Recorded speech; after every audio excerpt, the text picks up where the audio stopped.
Hi hello welcome to our channel Siri vlogs. ఈరోజైతే నేను బిర్యానీ అదే చికెన్ దమ్ బిర్యానీ అండి నా స్టైల్లో నేను ఎలా చేసుకుంటానో చూపిస్తున్నాను. దానికోసం ముందుగా నేను మసాలాను అయితే ఇంట్లోనే ప్రిపేర్ చూపిస్తున్న ఇంగ్రీడియంట్స్ అన్నీ వేసుకొని మసాలా అది గ్రైండ్ అయితే చేసి పౌడర్ పక్కన పెట్టుకోండి. అలానే చికెన్ అది బోన్లెస్ అనేది మీ ఇష్టం, బోన్స్తో వేసుకున్న మీ ఇష్టమే. దమ్ బిర్యానీలోకి బోన్స్తో ఉంటేనే బాగుంటుంది. అందులోకి పసుపు, ఉప్పు, కారం అలానే ఒక 2 నిమ్మ చెక్కలు పిండేసుకొని అందులో మీకు ఇష్టమైతే పెరుగు వేసుకోండి, లేదు అంటే లెమన్ వేసుకోండి. వేసుకున్న తర్వాత కొంచెం ఆయిల్ కూడా వేసి కలిపి పక్కన పెట్టుకోండి. ఇలా లెమన్ ఆయిల్ వేయడం వల్ల ఏంటంటే పీస్ సాఫ్ట్‌గా ఉంటుంది, చెదిరిపోకుండా వస్తుంది అండ్ టేస్టీగా కూడా ఉంటుంది. పచ్చి పచ్చిగా ఉండకుండా మంచి స్మెల్‌తో ఉంటుందనమాట. అలానే రైస్ మీకెంత కావాలనుకుంటే అంత క్వాంటిటీ రైస్ తీసుకోండి. తీసుకొని వాటిని మంచిగా వాష్ చేసిన తర్వాత కొంచెం వాటర్ వేసి నానబెట్టి పక్కన పెట్టుకోండి ఒక హాఫ్ అన్ అవర్ వరకు. బియ్యం నానితే మనకి ఫాస్ట్‌గా కుక్ అయిపోతాయి కదా! బాస్మతి రైస్ అందరికీ తెలిసిన విషయమే. సో, అలా పక్కన పెట్టేసుకోండి. ఇప్పుడు దానికోసం చిన్న మసాలా పేస్ట్ అయితే కావాలి. దానికోసం కొంచెం కొత్తిమీర, అలానే పచ్చిమిరపకాయలు, ఒక టమాటోనైతే నేను వేసి దాన్ని ప్యూరీ అయితే చేసుకోవాలనమాట. టమాటోస్ అనేది ఆప్షనల్ అయితే కాదండి ఈ బిర్యానీకి. ఎందుకంటే టమాటో వేయడం వల్ల మంచి ఫ్లేవర్ అనేది వస్తుంది బిర్యానీకి. జ్యూసీగా కూడా ఉంటుందనమాట. చూడండి ఈ విధంగా పేస్ట్ అయితే చేసి పక్కన పెట్టుకోండి. ఇప్పుడు స్టవ్ ఆన్ చేసి దానిపైన ఒక బాండీ ఏదైనా దళసరిగా ఉన్నది పెట్టుకోండి.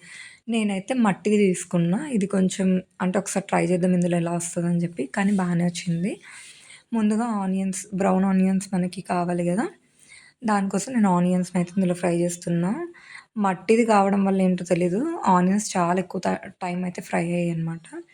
నేనింక విసిగిపోయి ఎక్కువ ఫ్రై అయితే చేయలేదు. నార్మల్ ఫ్రైయే చేసుకున్నా. మీకు ఓపిక ఉంటే ఫుల్ డీప్ ఫ్రై అయితే చేసుకోండి. చూసారు కదా ఎంత టైం పడుతుందో. ఎంత టైం పట్టినా కూడా అవి అలానే ఉంటున్నాయన్నమాట. సో, నేనింక విసిగిపోయి పక్కకు తీసేసాను. ఇలా వచ్చాయి అంతే. తర్వాత కొంచెం ఆయిల్ వేసుకొని అది హీట్ అయిన తర్వాత అందులో మనం కొన్ని జీడిపప్పులండి. మనకి ఎంత కావాలి అనుకుంటే అంత తీసుకోవచ్చు. కాజు ఎంత వేసుకున్నా టేస్ట్ బాగానే ఉంటుంది. నేనైతే ఒక గుప్పెడు కాజుని తీసుకొని మంచిగా ఫ్రై అయితే చేస్తున్నా. కొంచెం గోల్డెన్ బ్రౌన్ వచ్చిన తర్వాత వాటిని సైడ్‌కి తీసేసి మనం ఏదైతే మ్యారినేట్ చేసి పక్కన పెట్టామో చికెన్ అది ఫస్ట్ ఆయిల్‌లో హోల్ గరం మసాలా కొంచెం వేసాను. వేసిన తర్వాత చికెన్ అయితే వేసి ఫ్రై చేశాను. ఆ వీడియో క్లిప్ అయితే మిస్ అయిపోయిందండి. చాలా రోజులైంది ఇది చేసి. పోస్ట్ చేయడానికి టైం లేదు. అందులోనే కొంచెం ఫ్రై అయిన తర్వాత అల్లం వెల్లుల్లి పేస్ట్ అప్పుడే చేసింది వేసుకోండి. స్మెల్ బావుంటుంది. అలానే మనం చేసి పెట్టుకున్న గరం మసాలా కూడా నేను ఒక 1 ½ స్పూన్ వరకు వేశాను. బిర్యానీ అనేది ఎంత స్పైసీగా ఉంటే టేస్ట్ అంత బావుంటుంది.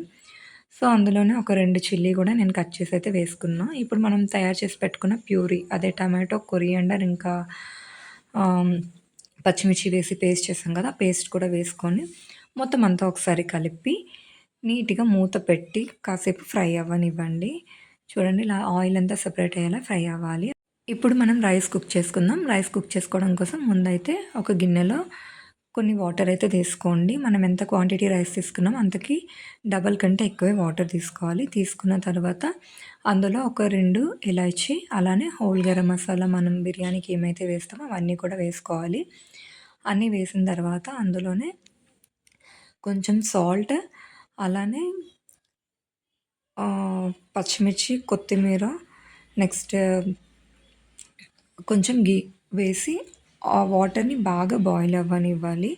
కొంచెం వాటర్ బాయిల్ అవుతుంది అన్నప్పుడు మనము అందులో రైస్ అనేది యాడ్ చేసుకుందాము. మూత పెట్టి ఆ వాటర్‌నైతే బాగా మరగనివ్వండి. మరిగింది కదా! ఇప్పుడైతే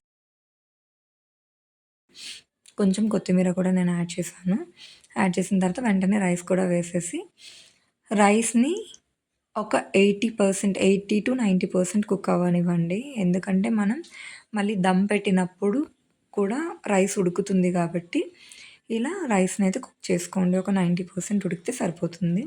ఇప్పుడు మన చికెన్ అయితే సాఫ్ట్ అయిపోయి ఉంటది. చూస్తున్నాను ఒకసారి. చికెన్ కూడా ఉడికిపోయిందండి ఆల్మోస్ట్. నాకేంటంటే అంత జ్యూస్ ఒద్దు. ఇంకా కొంచెం తక్కువ అవ్వాలి.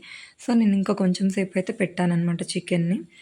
ఇప్పుడు ఈ రైస్ కూడా ఆల్మోస్ట్ ఉడికిపోయింది. దీన్ని స్ట్రెయిన్ జేసుకోవాలి మనము. స్ట్రెయిన్ జేసుకున్న తర్వాత ఆ రైస్‌ని ఇప్పుడు చికెన్ చూడండి ఇట్లా ఫ్రై అయిపోవాలి మొత్తం. నేనైతే డీప్గా ఫ్రై చేస్తాను. అందులో మనం ఫ్రై చేసిన ఫ్రైడ్ ఆనియన్స్ కూడా వేసుకున్న తర్వాత ఒక లేయర్ అది వేసిన తర్వాత ఈ రైస్ మొత్తాన్ని వేసేసి మంచిగా స్ప్రెడ్ చేసుకోండి. స్ప్రెడ్ చేసిన తర్వాత దానిపైన రిమైనింగ్ ఏవైతే మనం ఫ్రై చేసి పెట్టుకున్నామో ఆనియన్స్, అలానే కాజు, కోరియాండర్ కూడా వేసేసి ఒకసారి ఒక 4, 5 స్పూన్లు గీ వేసుకోండి. గీ ఎంత వేస్తే అంత స్మెల్ బాగుంటుంది. అలా వేసి పాన్ స్టవ్ పైన పెట్టి దానిపైన మట్టి కుండ అయితే నేను పెడుతున్నా. ఎందుకంటే అదంతా థిక్‌గా అయితే లేదు. మళ్ళీ మాడుతుందేమో అని చెప్పి నేను ఇలా అయితే పెట్టుకున్న దమ్. కానీ పర్ఫెక్ట్‌గా అయితే వచ్చింది. కొంచెం కూడా మాడలేదు. అసలు ఇంత పర్ఫెక్ట్‌గా వస్తదని నేను కూడా ఎక్స్‌పెక్ట్ చేయలేదు. ఎందుకంటే ఫస్ట్ టైమ్ ఎక్స్‌పెరిమెంట్ అనమాట ఒక కుండలో చేయడం అనేది. చాలా పర్ఫెక్ట్‌గా కుక్ అయింది. రైస్ కూడా సాఫ్ట్‌గా వచ్చింది. అండ్ చికెన్ కూడా జ్యూసీగా పీసెస్ కూడా భలే వచ్చాయన్నమాట. ఇలా ఒకసారి ట్రై చేయండి నా స్టైల్‌లో. ఎలా వచ్చిందో కామెంట్స్‌లో చెప్పండి. నాకు తెలిసి చికెన్ బిర్యానీ నచ్చని వాళ్ళు ఎవరు ఉండరు. మీరు కనుక నా వీడియోస్ ఫస్ట్ టైం చూస్తున్నట్టయితే please do like, share and subscribe to my channel. చూడండి, బిర్యానీ అయితే చూసారు కదా ఎంత పొడి పొడిగా వచ్చిందో. రైస్ కూడా ఎక్కడ కూడా స్టిక్ అవ్వట్లేదు మనకి.